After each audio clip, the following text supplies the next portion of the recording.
Hello everyone. आज हम बात करेंगे बेसिक ऑफ पावर सिस्टम। तो पावर सिस्टम में मेनली तीन चीजें होती है: जनरेशन, ट्रांसमिशन एंड डिस्ट्रीब्यूशन।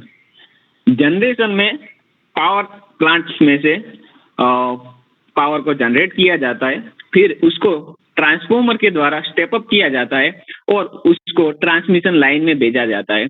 उसका मेन रीजन ये है कि हमें लॉन्ग डिस्टेंस तक पावर को भेजना है तो उसको स्टेप अप करना पड़ेगा, मतलब उसके वोल्टेज को बढ़ाना पड़ेगा। फिर हम क्या करते हैं, जैसे जैसे लोड की रिक्वायरमेंट होती है उस हिसाब से हम उसको स्टेप डाउन करते हैं और सभी लोड को प्रोवाइड करते हैं। तो लाइक कोई बड़ी इंडस्ट्री है तो वो सीधा ट्रांसमिशन लाइन से ले लेगी, कोई उससे छोटी इंडस्ट्री है तो उसके बाद जो भी स्टेप डाउन हुआ है वोल्टेज वहां से ले लेगी। फिर ऐसे ही तीन स्टेज में स्टेप डाउन होता है और लास्ट में हमारे घर तक पहुंचता है। और तीसरा स्टेज तो मेनली जो भी सोसाइटी के बाहर हमारा ट्रांसफॉर्मर लगा हुआ होता है वही होता है। फिर बात करते हैं कि पावर सिस्टम में जनरेशन। तो जनरेशन में मेनली काफी सारी डिफरेंट मेथड से पावर को जनरेट किया जाता है। उसमें thermal, hydro, nuclear, wind, solar, geothermal, tidal, biogas and diesel. So इसमें मेन तो थर्मल से ही किया जाता है।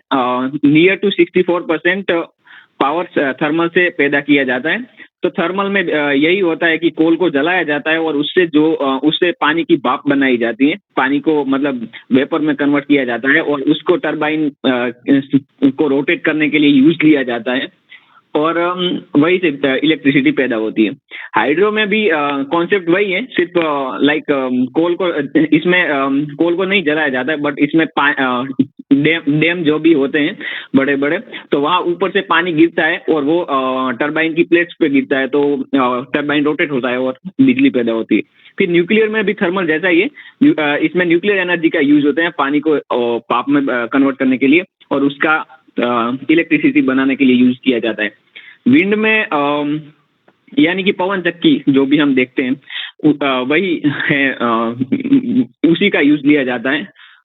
विंड मतलब पवन की ऊर्जा को हमें इलेक्ट्रिसिटी में कन्वर्ट करने के लिए। उसमें लाइक आपने देखा होगा कि एक ही बहुत ही स्लो घूम रही होती है, बट उसके अंदर मैकेनिज्म ऐसा होता है, गियर बॉक्स वगैरह ऐसा सेटअप किया जाता है कि जो उसका एक टन है वो जो हमारा जनरेटर है उसके 100 टन के बराबर होता है।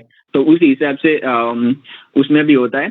फिर सोलर में तो हम सबको पता ही है कि लाइक घर पे भी हम सोलर लगाते हैं, सोलर प्लेट्स, तो वही है। और उसमें दो टाइप होते हैं, कहीं कहीं लोग इंडिविजुअल लगाते हैं, मतलब हम जो घर पे लगाते हैं, और कहीं बहुत बड़े सोलर पावर प्लांट लगाए जाते हैं, मतलब जहाँ बंजर जमीन होती है मेनली वहाँ सोलर प्लांट्स लगाए जाते हैं। फिर जियोथर्मल है ना, वो बेसिकली जो भूगर्भ की एनर्जी है, मतलब जमीन के अंदर जो एनर्जी है उसको यूज करते हैं, क्योंकि हमें पता है कि लाइक अंदर हम जैसे जाएंगे जैसे जैसे तो वहाँ अंदर बहुत गर्मी है। उसका मेन रीजन है अंदर लावा है, तो वो लावा अगर कोई ऐसी सरफेस है कि जहाँ थोड़ा नजदीक है तो वहाँ अंदर पाइपलाइन बिछाई जाती है और पानी को भेजा जाता है और वो गर्म होकर बाहर आता है और उसी का हम जैसे थर्मल में यूज करते हैं टरबाइन घुमाने के लिए, वैसे किया जाता है। टाइडल में वो समुद्र के अंदर होता है कि समुद्र की जो लहरें हैं उसका यूज होता है टरबाइन को घुमाने के लिए, और टरबाइन घूमेगा तो बिजली पैदा होगी। उसी तरह बायोगैस का भी थर्मल की तरह ही एज अ मतलब फ्यूल यूज किया जाता है, मतलब पानी को भाप बनाते हैं और फिर बिजली पैदा करते हैं। डीजल का तो हम जो मतलब जो हॉस्पिटल्स बड़े बड़े हैं और इंडस्ट्री है वो यूज करती हैं, क्योंकि अगर कभी पावर कट हो गया और उनको वो मतलब तुरंत बिजली चाहिए तो सीधा डीजल इंजन से टरबाइन को जोड़ के वो इलेक्ट्रिसिटी पैदा की जा सकती है। डीजल का कम यूज होता है, बट मतलब मेनली यूज इसीलिए होता है कि अगर कभी पावर कट हो गया तो हम इमरजेंसी बिजली पैदा कर सकें। और जो जनरेशन है तो वो मेनली 11 केवी से 25 केवी तक अवेलेबल है, और अभी हमारे पास 33 केवी का भी जनरेशन पावर प्लांट है कि जो 33 किलो वोल्ट जितनी रेंज का वोल्टेज पैदा कर सके।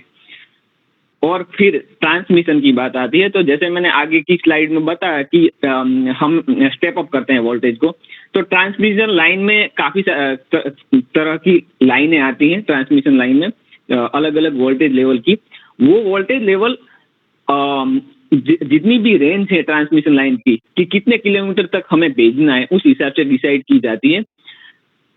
उसमें 66 के 132 220 400 एंड 765, मतलब अभी मैक्सिमम हमारे पास 765 केवी जितना हाई वोल्टेज वाली लाइन अवेलेबल है। और अगर कोई पूछे कि आपको कि ट्रांसमिशन लाइन किसे बोला जाता है, तो आप सीधा बता सकते हैं कि 66 केवी या उससे ज़्यादा की जो भी लाइन है वो सारी ट्रांसमिशन लाइनें बोली जाती हैं। और अभी 1200 केवी की अंडर मतलब रिसर्च है, वो कहीं मध्य प्रदेश में भोपाल के पास अंडर रिसर्च है।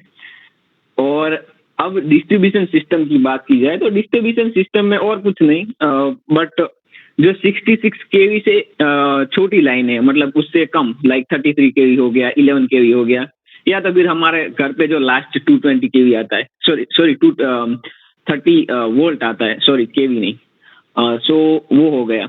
तो इस तरह से टोटली पावर सिस्टम डिफाइन है। और इसमें अगर मैं जनरेशन में बात करूं तो मेन, जैसे मैंने बताया, थर्मल का, फिर उसमें भी मेन कोल वाला ही यूज होता है। फिर डीजल का सिर्फ छोटा सा भाग है। गैस 7.21% है। न्यूक्लियर भी बहुत ही छोटा सा भाग है, क्योंकि वो खतरनाक होता है। न्यूक्लियर रिएक्टर अगर फटेगा तो मतलब बहुत नुकसान हो सकता है।